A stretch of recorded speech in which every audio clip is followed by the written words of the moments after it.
और sex slavery का बिल्कुल चीज़ें देखते हैं। तो ओके, चलिए लेट्स बिगिन विद कि क्रिश्चियनिटी में कहाँ से स्लेवरी और सेक्स स्लेवरी का हमें देखने को मिल जाता है। सो हमें पता ही है कि जिस तरीके से इस्लाम का ओरिजिन क्रिश्चियनिटी से ही हुआ है, तो 60% तो चीजें यहाँ पे कॉपी पेस्ट है। तो उसी कॉपी पेस्ट कहाँ कहाँ से ये सारी चीजें ली गई हुई है, बोलने शुरू करते हैं। सो सबसे पहला और डीप रूटेड पॉइंट, अगर आप कभी भी इस जहालत भरी मजहब की किताब को अगर आप पढ़ने बैठेंगे, तो आपको पढ़ने बैठने में सबसे पहले आपको मिलेंगे ट्रांसलेशन की मक्कारी। तो इसी ट्रांसलेशन की मक्कारी को दूर करने के लिए आपको दिखा देता हूँ।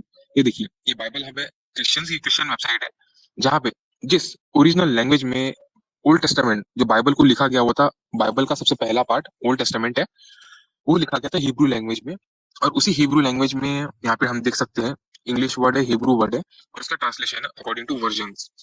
तो यहाँ पे हम सबसे पहले देखिए, ये है एक्सोडस का चैप्टर नंबर 21 का वर्स नंबर 2, जहां से हम आगे देखेंगे कि स्लेवरी के रिलेटेड वर्सेस आते हैं। तो यहाँ पे लिखा है, if you buy a servant Hebrew and in a 7 year. यहाँ पे भी बात देख सकते हैं कि यहाँ पे क्या लिखा हुआ है, सर्वेंट लिखा हुआ है, बट यहाँ पे आते हैं ट्रांसलेशन की बहुत सारी चीजें मक्कारी। तो आपको यहाँ पे देखना है, सबसे पहले जो यहाँ पे वर्ड लिखा हुआ है यहाँ पे इबेड, जो कि यहाँ पे सर्वेंट ट्रांसलेशन किया गया हुआ है। अगर आप उसको पे हिब्रू डिक्शनरीज में वहां पे अगर आप जाके देखते हैं, तो यहाँ पे सादा सिंपल वर्ड आता है आपके लिए स्लेव। तो आप ये मीठी मीठी ट्रांसलेशन और मीठी मीठी जलेबियों की ट्रांसलेशन आप यहाँ से देख सकते हैं। तो आपको बस सर्च करना होगा इबेड। नहीं हो सकता तो मैं इसकी डिटेल एक्सप्लेनेशन किसी और दिन दे दूंगा। बस आपको जनरली एक जस्टिफिकेशन का आइडिया देना है कि यहाँ पे आपको मीठी मीठी ट्रांसलेशन की जलेबी मिलेगी, जिस तरीके से आपको sunnah.com वाले और कुरान.com वाले आपको हर एक बार ट्रांसलेशन कुरान के ट्रांसलेशन में चेंजेस दिख जाते हैं। सो this is Broly, a I'm so chapter. sorry to interrupt you before we go ahead with the slavery section. I just wanted to inform you कि जब एक ओनर होता है ना, जो फॉर मैंने कल की स्ट्रीम में भी एंजल की स्ट्रीम में ये बात रखी थी कि हम जब किसी चीज को ओन कर लेते हैं तो वो सर्वेंट नहीं रहता। सर्वेंट क्या होता है ना, सर्वेंट होता है कि हम किसी को सैलरी पे रख रहे हैं, दैट इज सर्वेंट, है ना। और सर्वेंट का एक ऐसा नहीं होता कि वो आपके साथ परमानेंट बनेगा। बट अगर हम किसी चीज को बाय करने की बात करते हैं ना, जब एक बार बैक बैक पेज पे करना, एक बार जरा इसी स्लाइड को पीछे करना, जो आपने पहला वो दिखाया था हिब्रू लैंग्वेज वाला। Okay, and if sell okay, वही नहीं है, वो नहीं है, जो पहले वाली थी, जो सेल करने वाली थी, जहां पे लिखा था सर्वेंट वाला वर्ड, आई गेस चैप्टर 2 में था एक्सोडस के।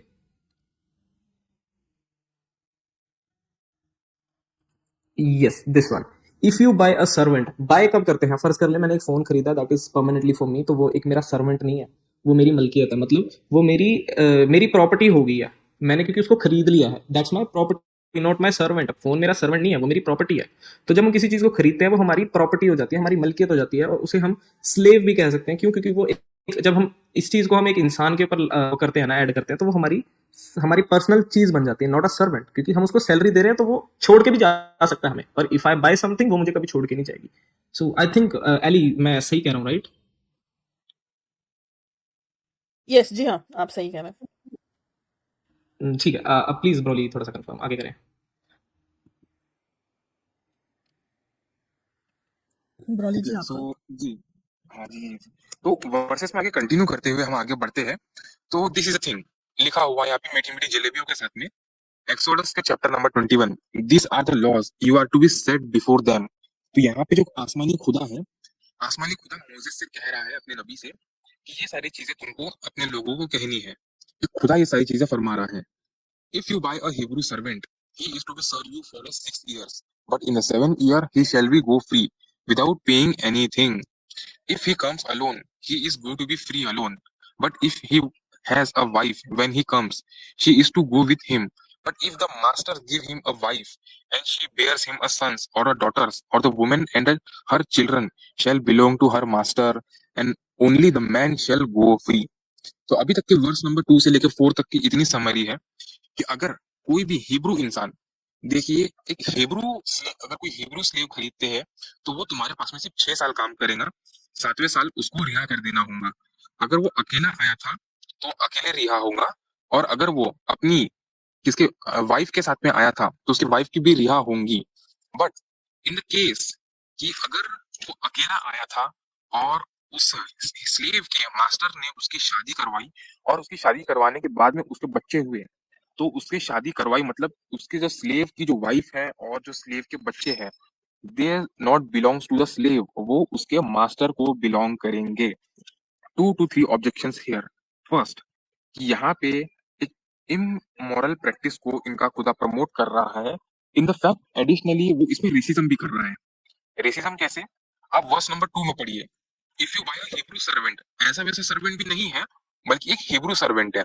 इसका मतलब है कि स्लेवरी में भी रेसिज्म है यहाँ पे, कि अगर आप हिब्रू सर्वेंट खरीदते हैं तो ऐसा, अगर आप नॉन हिब्रू खरीदते हैं तो वल्लाह हबीबी, क्या ही कहा जाए। ये सारी कंडीशंस एक हिब्रू स्लेव पे अप्लाई होंगी।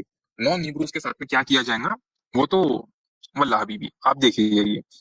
बट अभी वर्स नंबर 5 से, but if the servant declares I love my master and my wife and my children and do not wanted to go free, then his master must take him before the जजेस and shall take him to the door or the doorpost or the piece of his ear and all, then he will be servant for the life. Psychological game समझिए आप यहाँ पे। पहले आपको एक slave खरीद के लाना है, और उस स्लेव को खरीदने के बाद में आपको सिर्फ 6 साल के लिए, आप उसको जो खरीद के लेके आएंगे वो सिर्फ 6 साल के पेमेंट लेके खरीद के आएंगे। बट आपके पास में एक लूप होल भी है, आप उसको जिंदगी भर के लिए भी स्लेव बना के रख सकते हैं। बस आपको करना ये होगा कि उसको आपको एक शादी करवा देनी होगी, उसके बच्चे करवाने होंगे, उसके बच्चे और उसकी बीवी वो तो आपकी ही रहेगी। बट आगे वाला इंसान उनसे जब मेंटली अटैच हो जाएगा, कि वो अपनी फैमिली से हर कोई अटैच हो जाता है, फिर जब वो 6 साल बाद फ्री होके जाने की उसके condition, terms and condition fulfil हो जाएंगे, और जब वो 6 साल बाद वो फ्री हो जाएगा, तब भी वो अपने फैमिली के कारण अपनी फैमिली को छोड़ के जा तो नहीं पाएगा। अब इसीलिए वो अपने मास्टर को कहेगा कि मैं अपनी फैमिली को छोड़ के नहीं जाना चाहता हूँ, मैं अपने आपके साथ में रहना चाहता हूँ। तब वो उसकी जिंदगी भर गुलामी करेगा। पॉइंट नंबर 2, कि यहाँ पे इंसानों को इंसान नहीं समझा जाता है। यहाँ पे जो स्लेव की वाइफ होंगी और उसके बच्चे होंगे, वो किसकी प्रॉपर्टी होंगे? वो भी होंगे उसके स्लेव के, मास्टर के। तो मैं कहता हूँ कि in the terms of Islam, आपने इस्लाम में गंदगियां देखी होंगी, बट आपने इस्लाम में स्लेवरी में आपने रेसिज्म बिल्कुल नहीं देखा होगा। इन द फैक्ट अल्लाह और अल्लाह का नबी कभी स्लेवरी में रेसिज्म नहीं करने दिखता वहां को। इस्लाम में सिर्फ स्लेवरी है, स्लेवरी प्लस रेसिज्म नहीं है। But in a Christianity there is a slavery, sex slavery plus racism in a slavery. आपको ये सारी चीजें देखने को मिलेगी। वो अल्लाह हबीबी।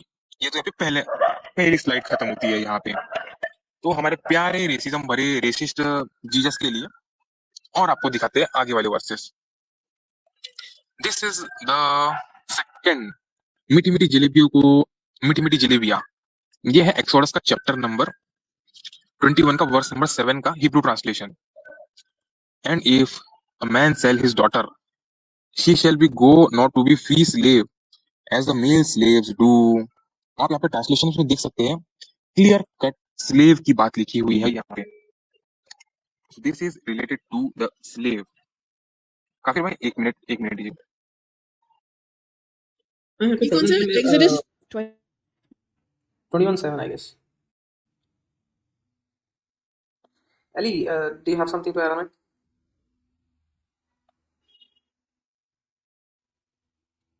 एक मिनट मेरी आवाज आ रही है अली? या हाँ आ बिल्कुल आ रही रही है, okay बिल्कुल बिल्कुल। and if he sells and if a man sells his daughter to be a female slave, she shall go out. एक मिनट क्या बात कर रहा है? I can't. As do the male slave. Okay, let me just open it here, okay? माफ कीजिए, मैंने you continue मैं इसको खोलते हूँ। भाई सही होगा। साहब, मैं थोड़ी सी सिमिलैरिटी अगर बताऊं इस्लाम के साथ, है ना, क्रिश्चियनिटी की, तो we all already know about the slaveries and all stuff in Islam. तो स्लेवरी का क्या कंसेप्ट रहता है ना, कि आप जंगों में जाते हो, आपने उनके जो मर्द हज़रात होते हैं उनको कत्ल कताल कर देना है। उसके बाद आप उनकी जो औरतें होती हैं, उनके बच्चे होते हैं और जो बूढ़े होते हैं उनके, वो उनके उठा के ले आते हैं, और उनके साथ आप डिंगी डिंगी मतलब सेक्स भी कर सकते हैं, कोई प्रॉब्लम नहीं है, और उनको बेच भी सकते हैं। चलो मैं भी एक छोटी सी चीज आप सबको दिखाता हूँ। पहले आई थिंक आपको भी ये सुन के थोड़ा सा गुस्सा भी आएगा कि ये क्या लिखा है भाई। मैं आपको दिखाता हूँ, एक मिनट देना ब्रोली, आपकी स्क्रीन नीचे कर रहा हूँ मैं। Okay, let me show you guys one thing. while you're searching it, जब तक आप ये सर्च कर रहे हैं, मैं आपको बता दूंगी कि जो ब्रॉली ने बोला है, जो Exodus 21 चैप्टर वर्स 7, ठीक है वो okay, ये ठीक है। ये बोल रहा है, if a man sells his daughter to be a female slave, she shall not go out as the male slaves do. If she does not please her master who has betrothed her to himself, then she shall be let redeemed. He shall have no right to sell her to foreign people, since he has dealt deceitfully with her. So the Bible is not only condoning slavery, it is promoting slavery. ये जो promote कर रहे हैं Bible जो है, ये Bible मतलब Old Testament, okay? This is ये यहूदी का है, यहूदी का समय पर था. तो Exodus 21:7. So he's saying if a man sells a slave, मतलब एक slave को उसकी बेटी को बेचते हैं. ये इसकी बेटी के बारे में बात करने के लिए बोल रहे हैं. She shall not go out as the slave, men slaves. मतलब ये तरीका क्या है? अगर भगवान है, ऊपर वाला है, तो ऊपर वाला हर किसी टाइम समय के लिए होता है ना. वो टाइम के लिए एक नहीं, दूसरा टाइम के लिए एक नहीं. वो तो भगवान होता है, ऊपर वाला तो ऊपर वाला होता है. अब ये हम देख रहे हैं कि ये कंडोन नहीं कर रहा है, ये प्रमोट करे कि if a man sales his daughter, उनकी खास अपनी बेटी को बेच रहे हैं. तो ये है उसकी मानसिकता वो टाइम के ऊपर. ये तो कोई भगवान का नहीं है, ऊपर वाला का नहीं है, किसी आदमी ने लिखा है. जाइए इसमें बोलिए. मैं एक और पॉइंट ऐड करना चाह रहा था जी. तो अगेन दिस इज हम देख सकते हैं क्रिश्चियनिटी में, इवन दो क्रिश्चियनिटी में आप देख सकते हैं एक प्लस पॉइंट ऐसा है कि आप अपने फैमिली मेंबर्स को भी एज अ स्लेव बेच सकते हैं. आपको इस्लाम में एक ऐसी आयत नहीं मिलेगी, इस्लाम में आपको एक ऐसी हदीस नहीं मिलेगी जहाँ पे कुरान और हदीसों में ये फरमाया गया है कि आप अपने फैमिली मेंबर को भी एज अ स्लेव बेच सकते हैं. But in Christianity is a one step more ahead. Christianity में आप अपने फैमिली मेंबर को भी एज अ स्लेव बेच सकते हैं. Where is a proof? Exodus chapter number 21 verse number 7 onwards. Okay. If a man sell his daughter as a servant, और translation में मक्कारी तो क्या ही कहा जाए. आपको पिछले Oh my स्लाइड में God, देखने को मिला are कि you very sure about this, Broly, कि आप अपनी फैमिली को भी बेच सकते हो? दिस इज क्रिश्चियनिटी काफिर. आप यहाँ पे कुछ भी I कर see. सकते हैं. ये इस्लाम के जितना अच्छा मजहब नहीं है, ये इस्लाम से भी गंदा मजहब है.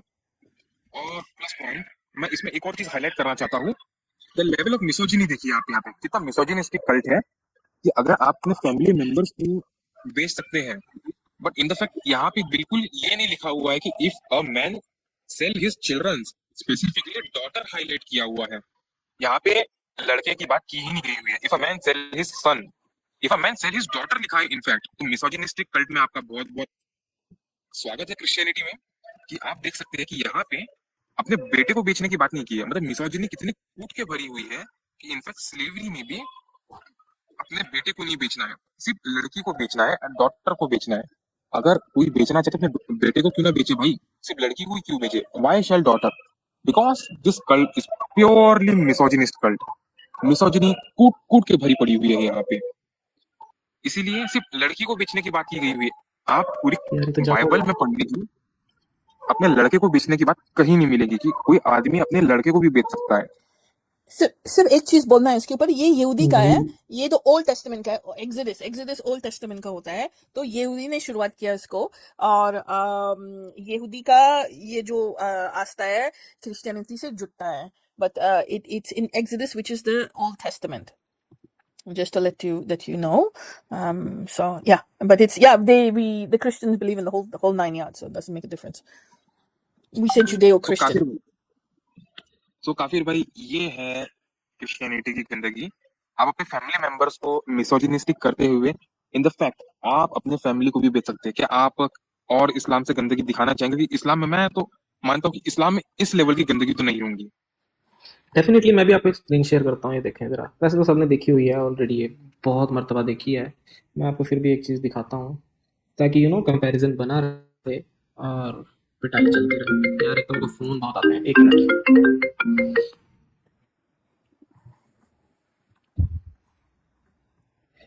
मेरी आवाज़ आ रही है ब्रोली? हाँ जी. एक मिनट देना बस.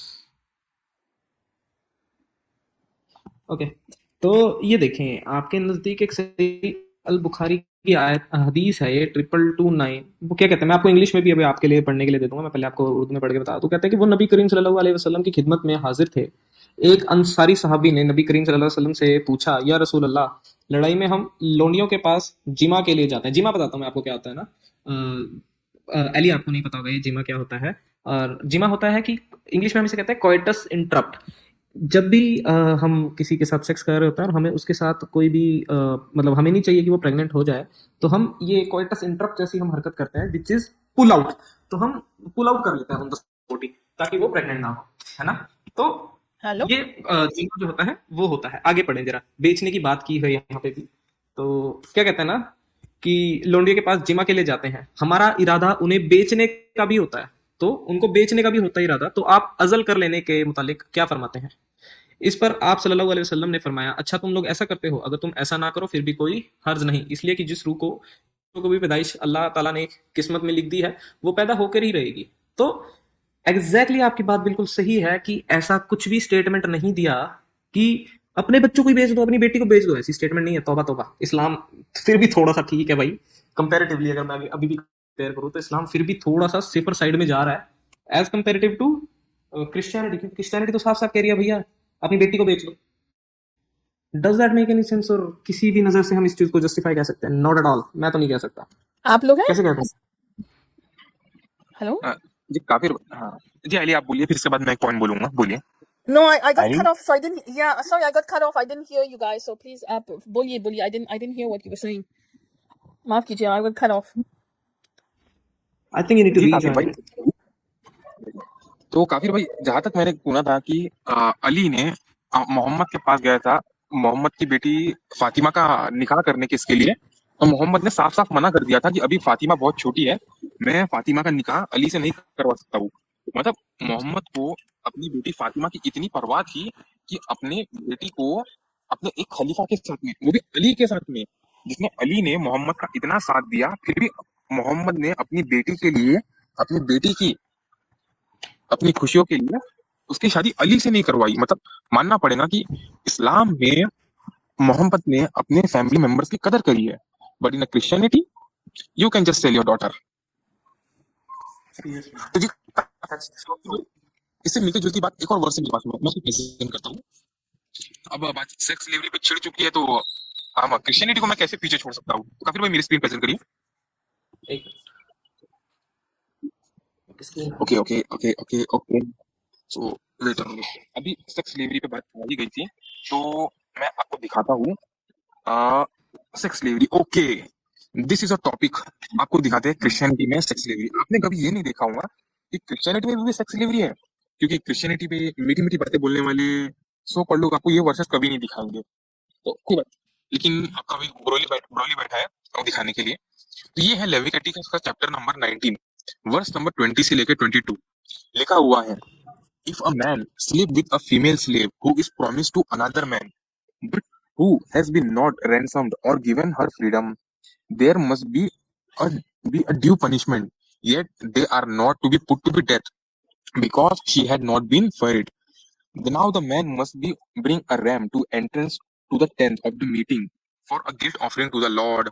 With a ram to a guilt offering, the priest is to make the atonement for him before the Lord for the sin he has committed, and his sin will be forgiven. तो basically लिखा हुआ है Leviticus की 19 से chapter number 19 verse number 22 to 22 onwards, if a man, अगर कोई एक आदमी अपनी फीमेल लौंडी के साथ में सेक्स कर लेता है जो कि किसी और के लिए, तो मतलब किसी और की लौंडी के साथ में जाके सेक्स कर लेता है, तो उसने एक क्राइम किया है। उसने क्राइम किया है, अब उसको पता है उसे जान से नहीं मारना है।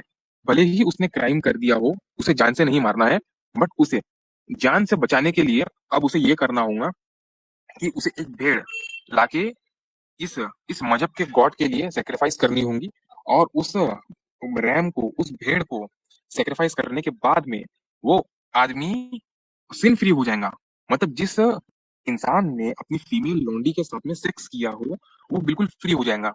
तो मेरे यहाँ पे 2-3 पॉइंट निकलते हैं कि स्टिल अभी काफिर भाई ने प्रेजेंट किया था कि मोहम्मद ने कहा था कि अगर तुम अपनी फीमेल लौंडी के साथ में प्रॉपर ये भी कर लेते हो, उन्हें उनके साथ सेक्स भी कर लेते हो, तो मोहम्मद ने इसे बुरा नहीं डिक्लेयर किया था, मोहम्मद ने इसे इमोरल डिक्लेयर नहीं किया, मोहम्मद ने कहा ये चलता है।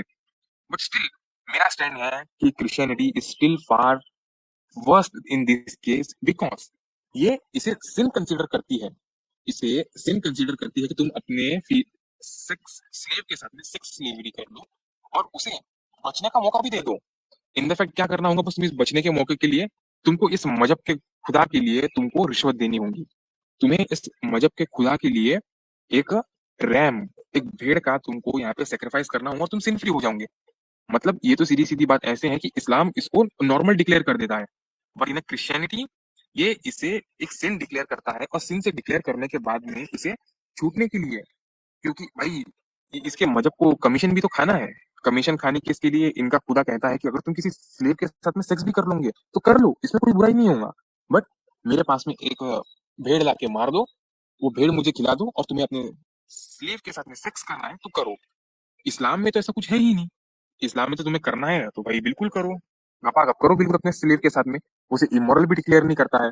बट इन क्रिश्चियनिटी अगर किसी को अपने स्लेव के साथ में सेक्स भी कर देना है तो बस उसे भाई बस एक भेड़ का जुगाड़ लगाना होगा।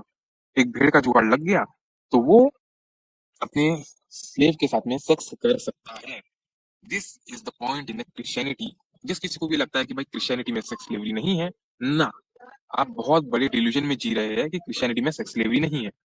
इन फैक्ट अब्राहम, जो कि स्टार्टिंग प्रॉफिट है इस मजहब का, इसका, उसने तक अपने एक फीमेल स्लेव के साथ में सेक्स किया था और उसके साथ में अपना एक बच्चा पैदा किया था।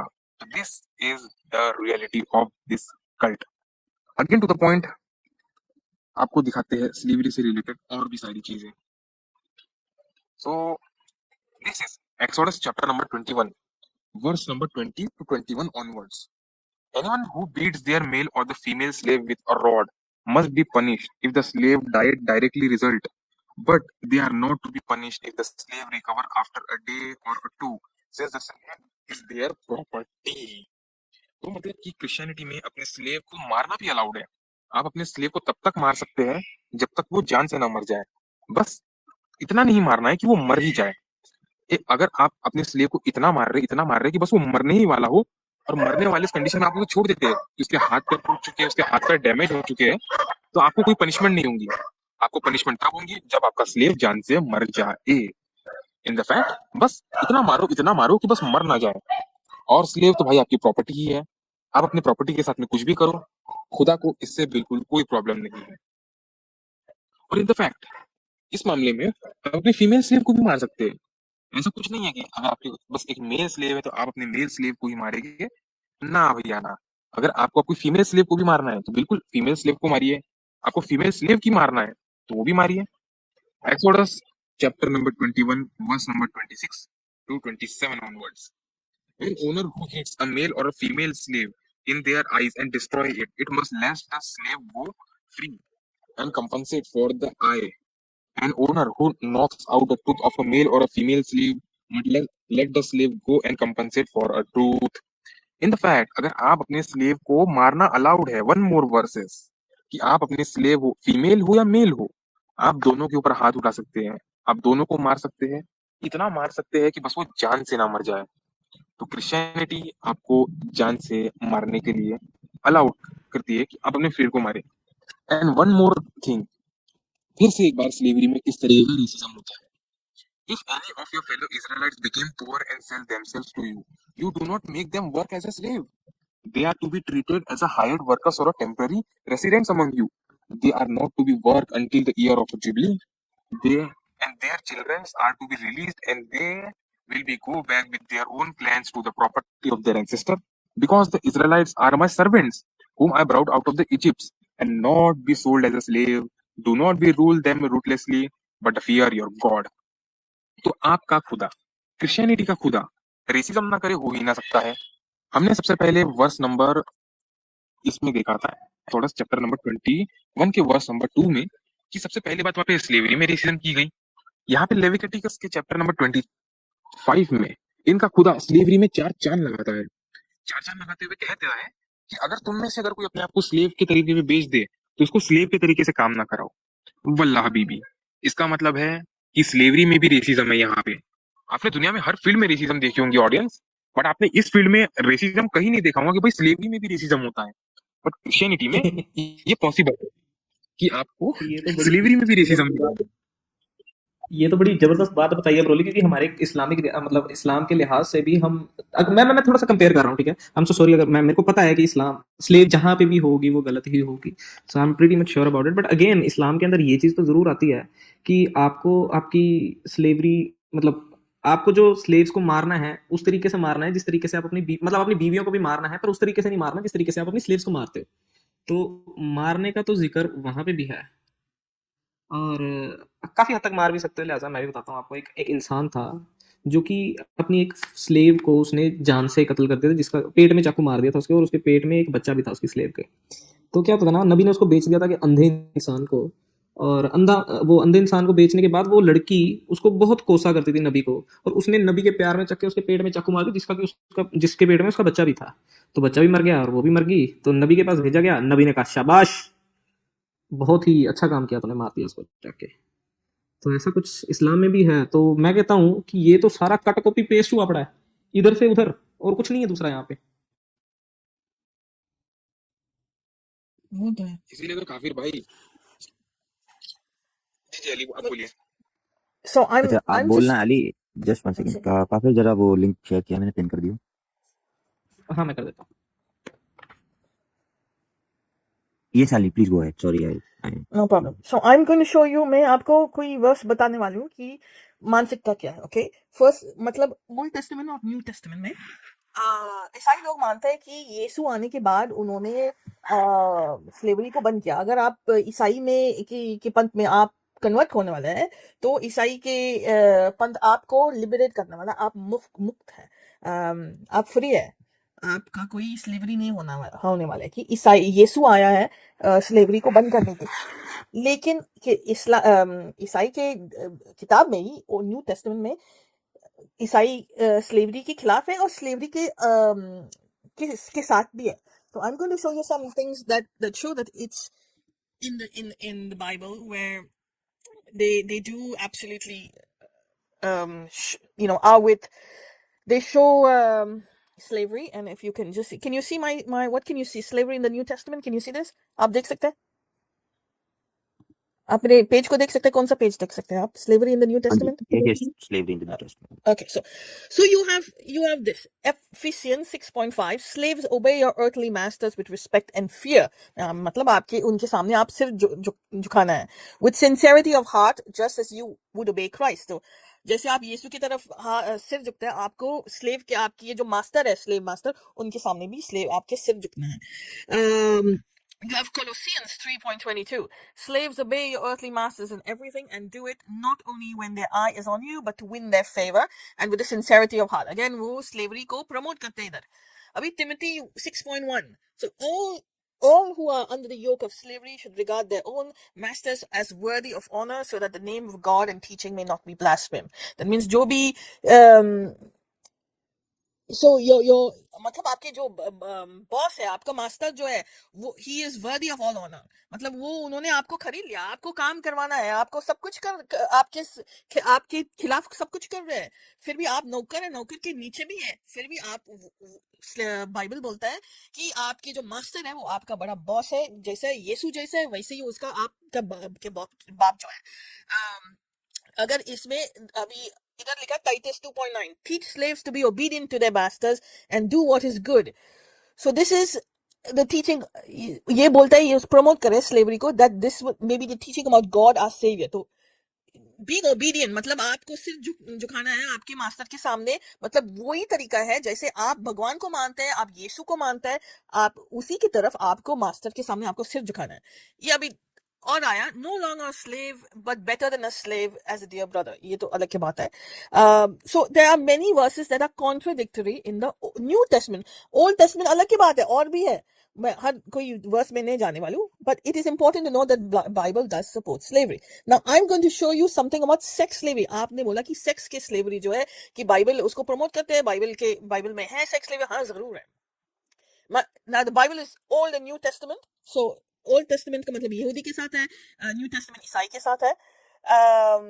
So here we have Deuteronomy. That means I think it's the second or it's a fourth chapter. Deuteronomy, Old Testament का 1, 2, 3, 4, 5, पांचवी chapter, पांचवी chapter. Okay, so it says 23.27.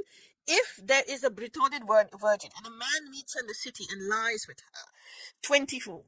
Then you shall bring her them both out of the gate of the city, and you shall stone them with stones. And the young woman, because she does not cry for help, though she's in the city, and the man, because she has violated his neighbor's wife. You shall purge the evil out of their midst. But if in an open country a man meets a young woman who is betrothed, and the man seizes her and lies with her, then only the man who lays with her shall die. सो मतलब कि अगर आप किसी को rape करते हैं, आपके उसके सेक्स स्लेवरी करता है, and the woman does not cry, is scream out, then that means it's consensual sex. That means she is liable to be considered in agreement with it. And it tells you about slavery, but also tells you about women and rape, how the women were treated with rape in those times. वो time में rape कैसे समझते थे, वो time में rape कैसे होते थे. सो ये यहाँ बोल रहे ड्यूट्रॉनमी में, अगर किसी आपको रेप करते हैं या सेक्स स्लेवरी करता है, अगर आप औरत है और चिल्लाते नहीं कि मतलब आप उसके साथ है, तो आपको दोनों को सजा मिलने वाले. और ये जो है इसमें 1960s तक आप देख सकते हैं. I don't know if you can see. Can you see my screen on rare historical photos? Can you see my change of screen? Yes, yes. Yeah, I can see that. What can you see? Can you see my screen? Rare historical photos? Yes. That's correct. We can Okay. see. Okay. So इधर जो है 1966 के समय में इस Italy में हमने बहुत सुना है कि इस्लाम के देश में अभी तक अगर आप किसी को रेप करते हैं, आपको खास करके अरबी देश में आप you have to marry your rapist. Morocco में भी आज भी है. So if you don't marry your rapist, your honor is gone. If your honor is gone, then मतलब काम खत्म, you can be killed. इन खास करके उन्होंने आपको रेप किया, हम सब लोग ने सुन लिया, लेकिन ये ईसाई में भी है, और खास करके इटली में 1960s तक थे. और इटली जो देश है जहां वेटिकन है, और वेटिकन रोम का साम्राज्य के कैपिटल था, और अभी भी सबसे बड़ा डिनोमिनेट पंथ जो है ईसाई का, सबसे बड़ा पंथ जो है रोमन कैथलिक का, वो इटली में 1960s तक. एक औरत को चुरा लिया, दे kidnapped her and they raped her. Gang rape हुआ था. And in those days, if you were, it shows you very clearly, and she was 15 years old, and she was in some family, so she was gang raped. And this man who gang raped her, then after said, no, अभी आपको मुझे शादी करना है, क्योंकि आपका honour जो है, आपका ऑनर बिगड़ गया, तो आपको जबरदस्ती से मुझे ऑनर करना है. तो ये उनका लॉ था उधर. This was the law that even in Italy in the 1960s, you had to marry your rapist. Otherwise, you will be a woman without honor. Donna Svergognata, a woman without an honor, literally shameless woman, because it's because of you, your body, you have shown your body, you have been raped, and it is your fault that's been raped. अभी आजकल लोग बता रहे हैं, ऐसे मुसलमान लोग बुर्का पहनना है, हिजाब पहनना है, लेकिन इटली में भी 1960s तक थे, और सारे वेस्ट में ऐसे ही होते थे. So this is the 1960s Italy, but she was the first woman who went against the code. It was Article 544 of the Italian Penal Code, which was equated rape to crime against public morality rather than a personal offense. And it formalized the idea of rehabilitating the marriage, stating that the rapist who married his victim would have his crime automatically extinguished. हम लोग इस्लाम के बारे में बोलते हैं, अरबी में, Yemen में, जॉर्डन में, लेकिन 1960 तक ईसाई के देश में भी था.